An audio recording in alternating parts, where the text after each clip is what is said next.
In today's show, Scoot Henderson showed us the vision.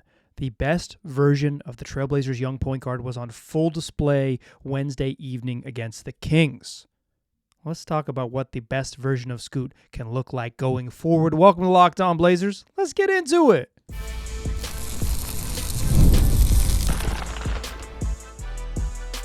You are Locked On Trailblazers, your daily Portland Trailblazers podcast, part of the Locked On Podcast Network. Your team every day. What's up, world? It's your past first point guard and Trailblazers reporter, Mike Richmond. You are listening to another episode of Locked On Blazers, part of the Locked On Podcast Network, available wherever you get podcasts and also on YouTube. Thanks for making this show your first listen, coming at you each and every weekday, Monday through Friday. So make it a part of your daily routine. Make it your first listen. Tell your friends to do the same. It's Locked On Blazers, your team every day. In today's show, we're going to talk about Sterling Scoot Henderson, your boy Sterling Jewel.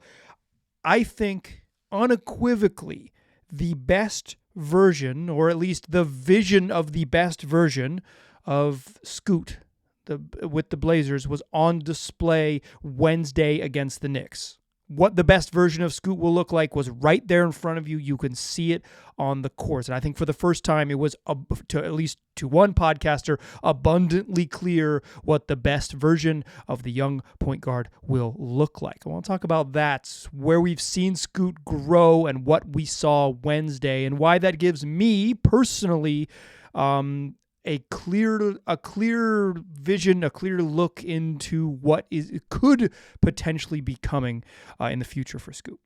And then I want to talk about the Blazers tanking conundrum. De'Aaron Fox is done for the season. The Blazers are not quite out of the play-in tournament, but in a precarious position if they were to not catch the teams they are chasing and end up with just sort of worse lottery odds. This is not a pro-tanking. We're not going to close the show talking about sort of taking a strong pro-tanking stance, but I do want to discuss kind of like the whole deal with it, because they find themselves in somewhat of a confusing place, or at least a place where you have to consider what your steps forward are, although I don't think there's much they can really do when you get right down to it. But let's start with Sterling Jewel. Scoot was really stinking good against the Knicks. He had 18 in the fourth quarter. He had the final 8 points of regulation. He brought the Blazers back from the brink with a determination and a relentlessness and a level of play and a level of confidence that we have seen flashes of. But for me, this was the most distilled, not only the most distilled, but the longest version of the longest stretch of like really, really obvious, this is what good Scoot is going to look like play that we've seen from him. Now, to be clear, I don't want to, at least my personal style, I try not to overreact to like single games and single moments and all of those things. Like that is, I've been around the league long enough to know that it takes longer than 37 minutes against the Knicks to be like proof, to be, hey, this is in stone. And my personal style on this podcast is to try not to overreact to that stuff. I try to enjoy it, right? Like that's like, I think you can have fun without saying, yep, this is true in perpetuity.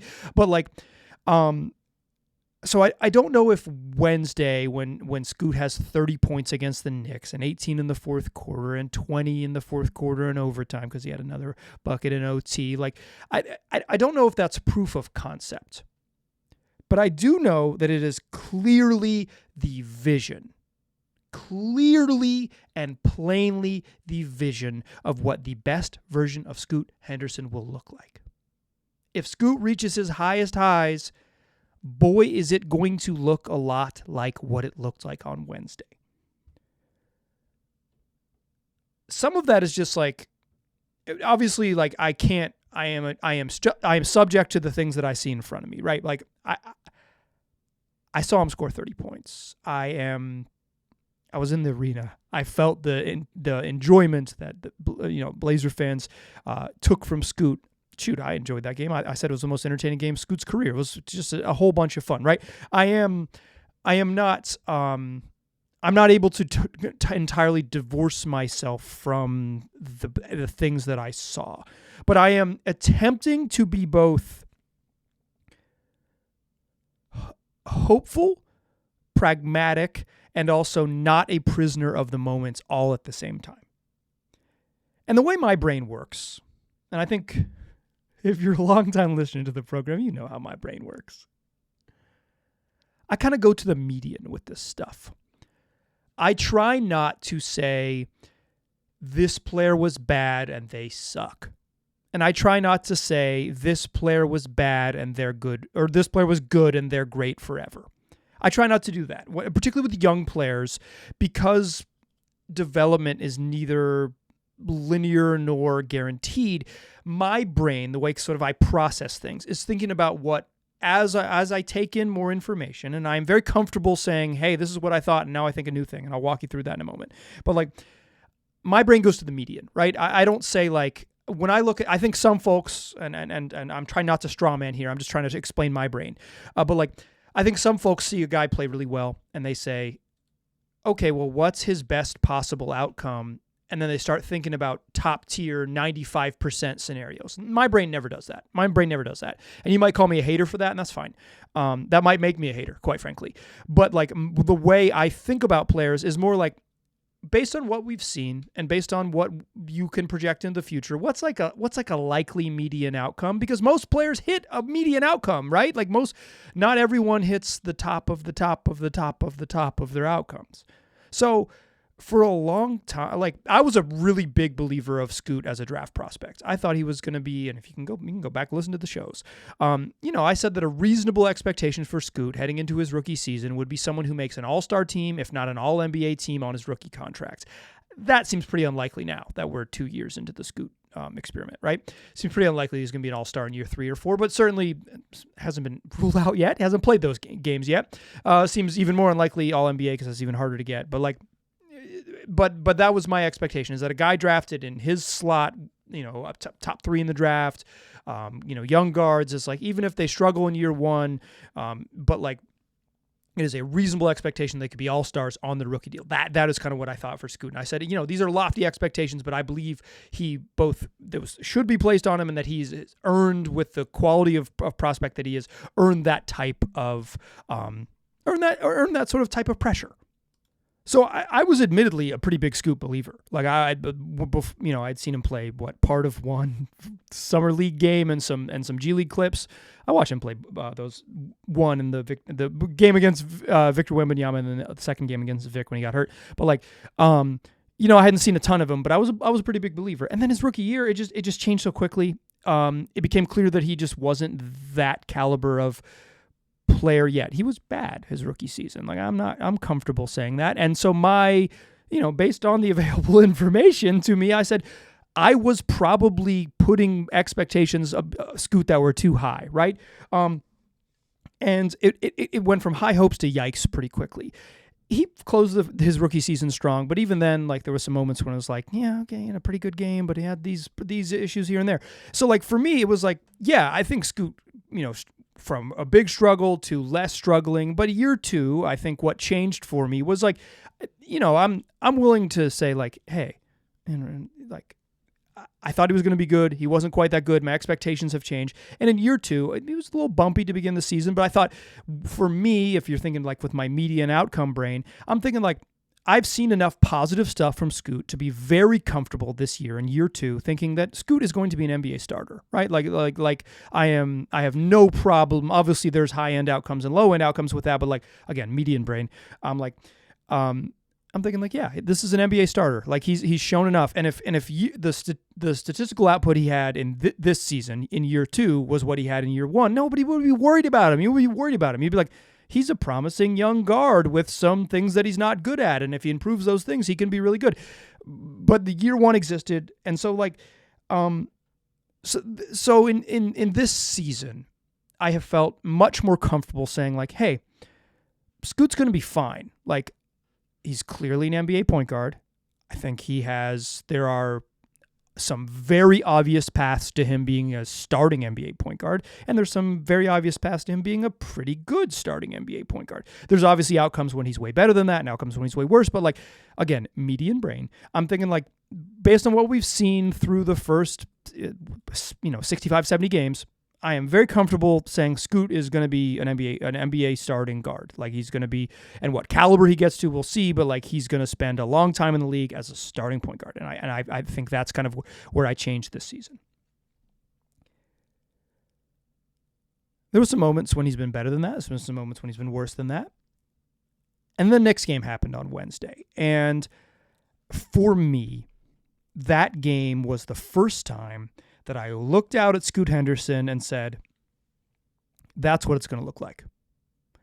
I didn't squint. It wasn't like, when he had 39 against the Nets, he had 8 threes. That's not what it's going to look like. That's not what it's going to look like. That was an awesome game. He played very well. He had freaking 39, but that's not what it's going to look like. That is a unique thing, right? He's not going to go 8 of 10 from 3. There were some games, he had some games at the end of his rookie season when he was good and making plays and scoring and those things, but it wasn't abundantly clear. I think like late March and April games in the NBA for a team that was where the Blazers were last season. It's just a different beast, right? It's just a different beast. It's like it's hard to know what's real.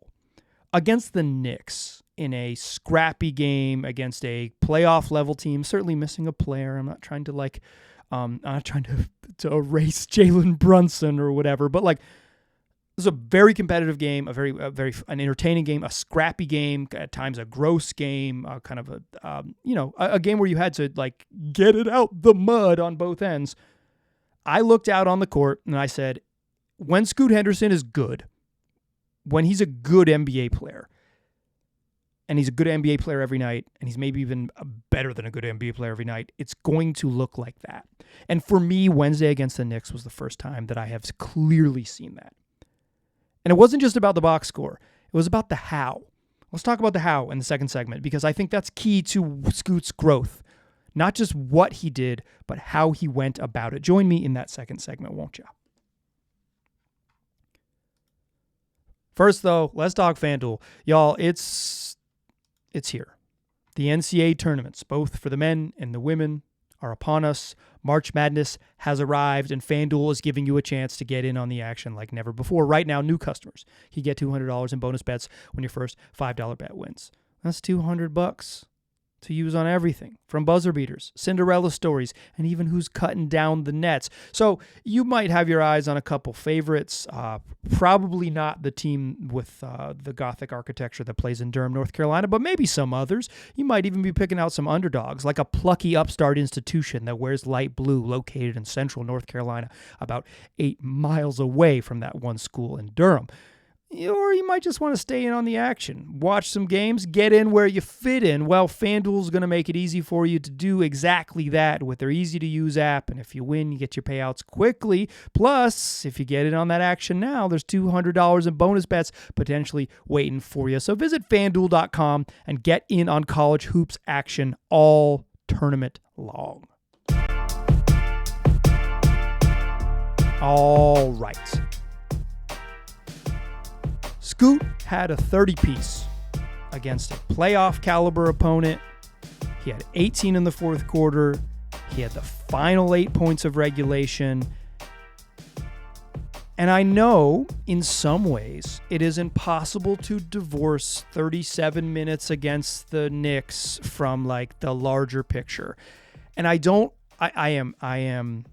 am very wary of this as someone who talks into a microphone all the time, is to just like say, this is proof of concept. This is it. This person has arrived.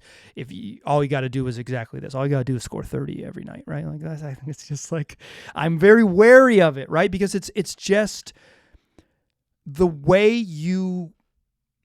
young players get good in the NBA is they show you what they're good at. That's repeatable. And to me, the game against the Knicks was the most repeatable, most clear demonstration of what good Scoot is going to be. And it wasn't just the scoring, right? He's 4 of 4 from 3, shoots 6 of 10 from inside the arc. He's perfect distribution. 40% of his points came from 3, 40% from 2, and then the other 20% from the free throw line. Just a perfect, he missed a couple free throws. Probably could have switched up that distribution, but it wasn't just the numbers, right? It's like, he goes 4 of 4 from 3. If Scoot went 3 of 4 from 3, that's a great night. Shoot, if he goes 2 of 4 from 3, that's a pretty darn good night. That's half of them. It's not just the box score. It's the form and the function of how those points came about. In the fourth quarter, Scoot got the ball in his hands. Anthony Simons was a stinker. They kind of turned the game over to him. He was the lead guard, the point guard, the dude that they told to go get it. And he went and got it. He attacked relentlessly and fearlessly, and he dribbled and attacked and surveyed and did the little Scoot kind of dip in, dip back out, spin back, go baseline, okay, pivot. He attacked in straight line drives. He attacked with his little, Scoot kind of dip in, dip out action. He made his jumpers when they were available. He drew 7 shooting fouls. Beyond the numbers, it was just the give me the ball attitude that Scoot displayed. That confidence and that want of the ball in the biggest moments. We're down 4 with 2.5 minutes left against this team. Give me the damn ball and I'm going to make it happen. It was that willingness, the willingness to push in transition, the willingness to push late in regulation. A fourth quarter 3 that he banked in or whatever, but he said, give me the ball. We need to get a shot up, right? The confidence, obviously, I'm trying not to, again, if that 3 misses, the attitude that he plays with, and again, he hit the backboard. He shot hard. He shot a 22-footer, about 25 feet. But if that misses, that's not really what I'm talking about. Why Scoot's game gave me such clear picture of what is next is because he played with purpose. He played with confidence. He played with a certainty of action. And it wasn't just good shooting, although he did shoot very well, 4 of 4 from 3. It was the amount of on-ball activity he had, dribble, and attack. It was the amount of downhill action he had, spinning past Josh Hart for an and one before the help can get over. That's a big moment from Scoot. And that's what I'm talking about.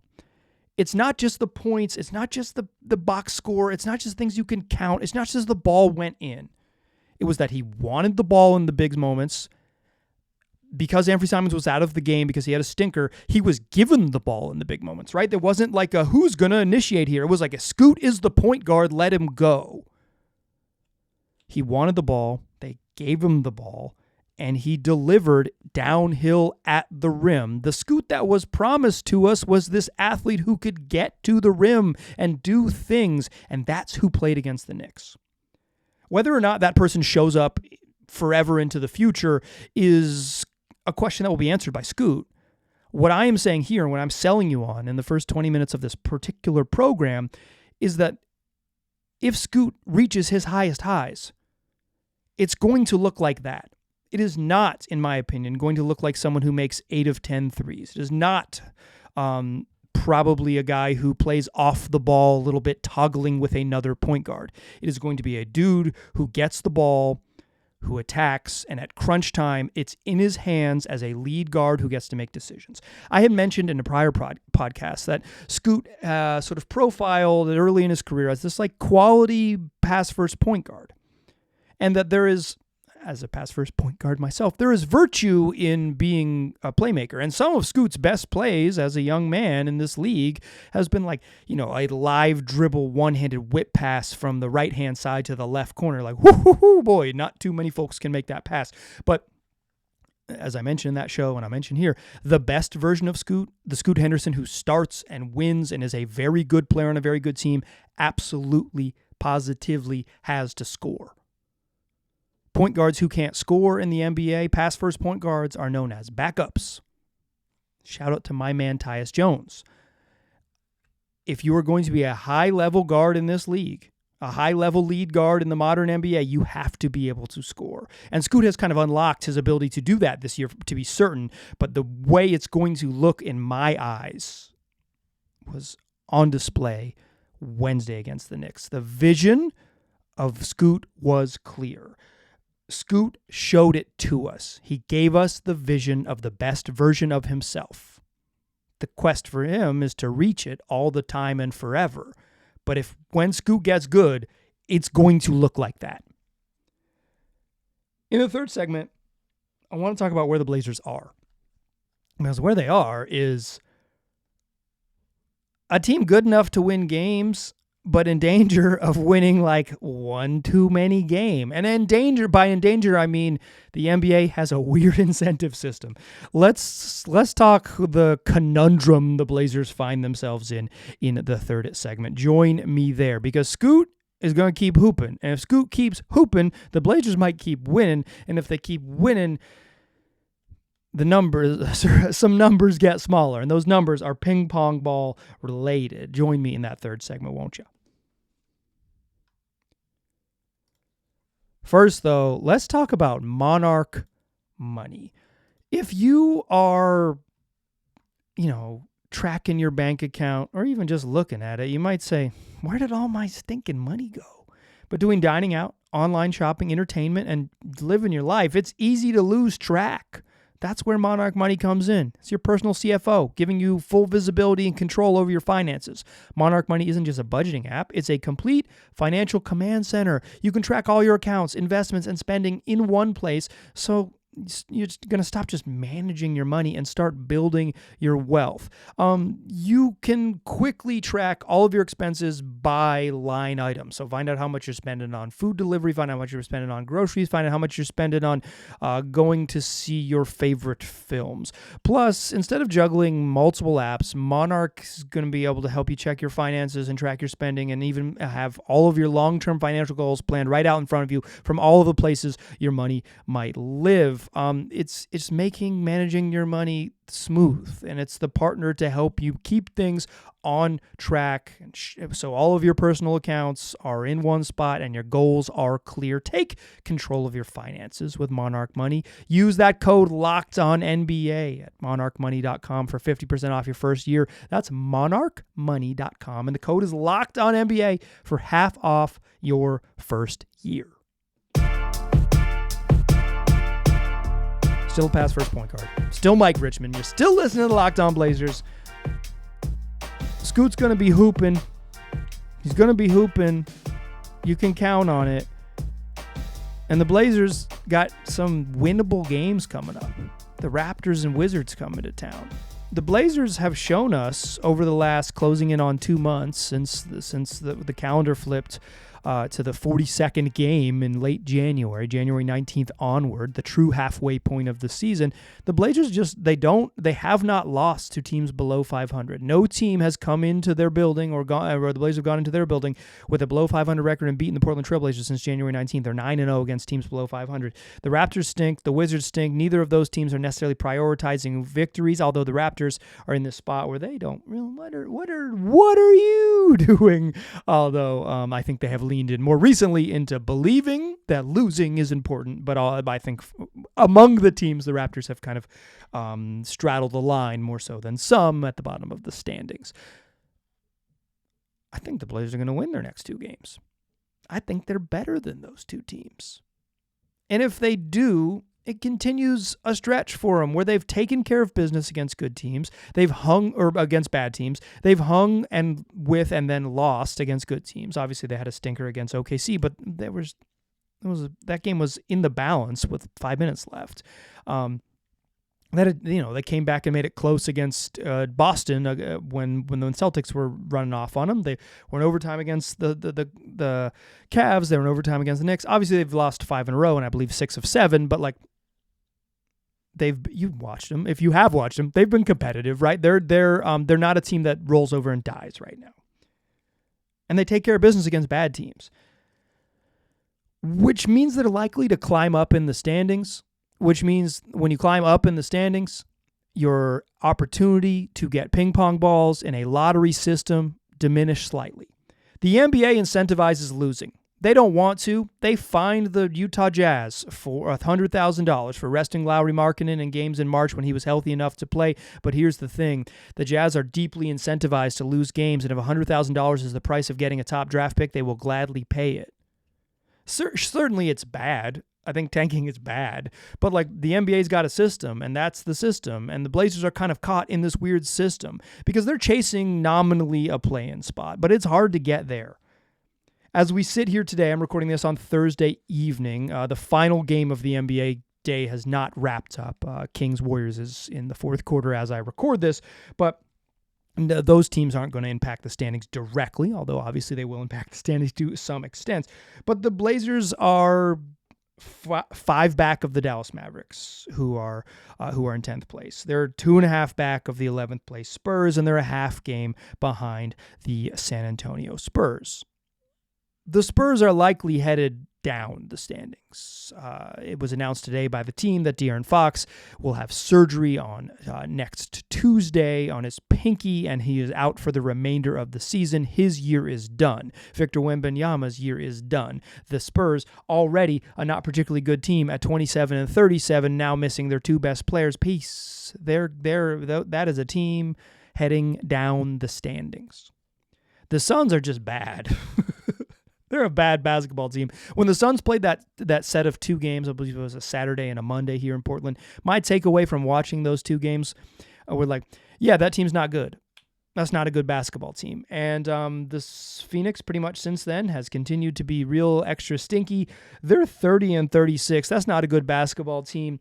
They are 3 and 7 in their last 10 games and losers of 2 in a row. They're not good. They don't win, but they remain 2.5 games ahead of the Blazers. It is what it is. They have 3 fewer losses, effectively 3 games. As Portland closes up this season with 15 games remaining, they have to win 3 more games than the Suns, and perhaps 4, depending on likely 4 more games than the Suns out of the final 15s. And that would be just to catch Phoenix. The Mavs are likely also headed down the drain at some point. Mark Stein of the Stein Line reported that like both Derek Lively and Anthony Davis could potentially come back for the Mavs, but is there incentive at all with Kyrie Irving out for his ACL injury? Like their season's cooked. I'd be very, very, very, very, very surprised if they bring back either of their talented young big men. Anthony Davis, not young, importantly. 6 years older than Luka Doncic, but Derek Lively young and Anthony Davis very good. It's like the Mavs are likely to slip and sputter. But again, a 5-game lead, 5 up in the loss column. It's a lot. The Blazers would have to win many, many, many games. Many, many, many games. I think like we're talking minimum for the Blazers something like 9 and 6 over their final 15 games to give themselves a chance and maybe better to catch everybody they need to. The play-in seems like a long shot. But the Blazers don't, like, what's their path? You might talk about, they're going to make up some injuries, whatever. Getting Jeremy Grant up out of there has helped. Getting Anthony Simons, he's been pretty good recently, but, like, even if you say, okay, we'll get Anthony Simons up out of there, playing Scoot and Shaedon Sharpe, it's not that massive of a drop-off, even if it is a drop-off, to be like, you're not...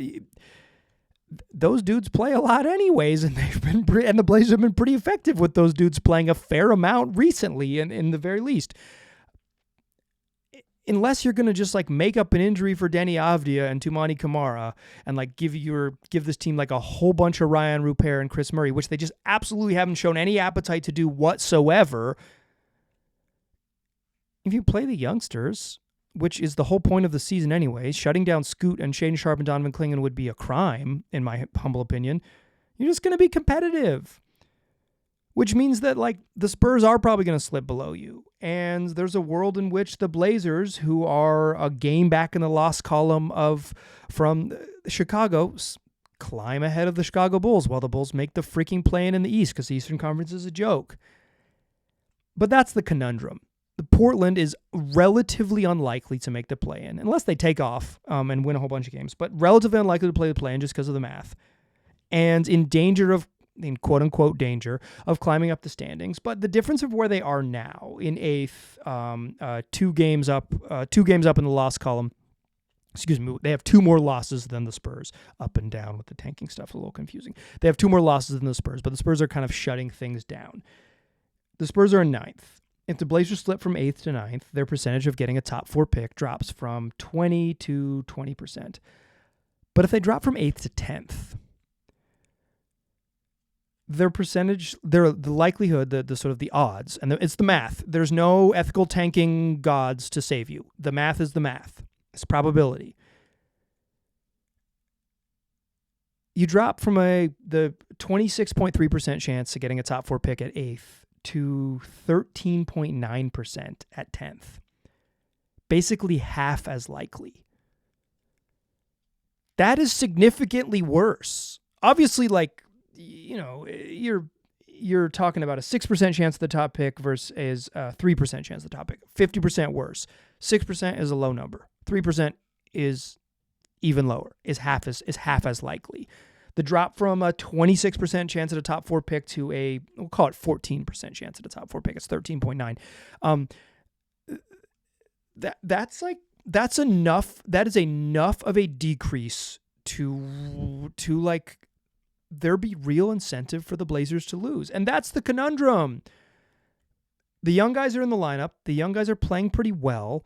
You want them to continue to do so. You want Scoot to have as many minutes playing next to Shaedon Sharpe as you absolutely positively can. You want to see how much you can get out of Donovan Clingan. And those dudes have been effective enough to win games. They'll probably beat the Raptors at home. They'll probably beat the Wizards at home. They're going to beat bad teams. Now, they have plenty of hard games coming up on their schedule, and we'll talk about that at some point in the future. I don't feel the necessary to run all of it down right now. But, like, this is the conundrum. Winning a little bit is actually more detrimental than winning a lot. And winning a lot might not even get you where you want to go.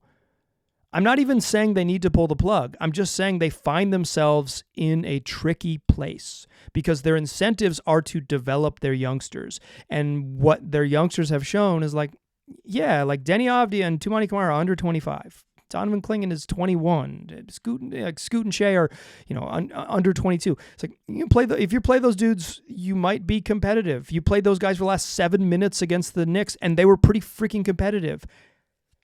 It is what it is. They built a competent roster, and a competent roster that puts them in a weird spot. Now, that competent roster might provide dividends next season, but so would a likelihood of a top draft pick. You kind of want both. The ideal outcome for the Blazers season is both. Porque no los dos. And the problem is they are maybe too competent to accomplish their tanking goals, / they don't really have tanking goals. It's a conundrum. There is no obvious solution here. Once you've walked this far down the path, you kind of just play out the string and hope things fall where they may. Now, I think if you are at home, the objection is, why are they just letting things fall where they may? And I would agree with you there, but they played the first 67 games in the manner in which they did. And so here they are. There's not even what's the path to pulling the plug? Probably a fake injury to Denny Avdia, a fake injury to Toumani Camara. Is that worth it? Is that juice worth the squeeze? Some of you are saying absolutely. Some of you are saying absolutely not. Chase the play-in, and I think therein lies the conundrum. Come back next week. We'll do 5 more shows. Wherever you get podcasts, also on YouTube. Tell your friends about the program. I appreciate you listening. I'll talk to you soon.